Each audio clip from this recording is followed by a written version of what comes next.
Bamba ndamal Sénégalu nañ leen manko jaajëfal ko ndax liggéeyam wër na àdduna. parce que ki nga xam ne moo fi def lii lépp ba ñuy ñëw fi tey. xuuf pa la sëñ Touba def xuuf pa mooy lépp mu dajale ko. donc bu kenn juum buñ gisee tey jii ñu jël ci biir way boobu jël choral église maanaam ñoo xam ne bokk ñoo ñun lu ñu gëm ñu ñëw di sant Serigne Touba ñoom seen bopp ñu laaj leen lu tax ñu ne parce que Serigne Touba Sénégal la.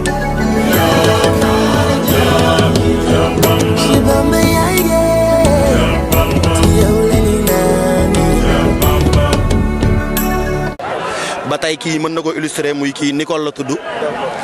catholique la dafa wax ne ren day ñëw Touba ngir rek liñ ko découvrir ci morceau boobu en plus dafa bëgg Serigne Touba te catholique la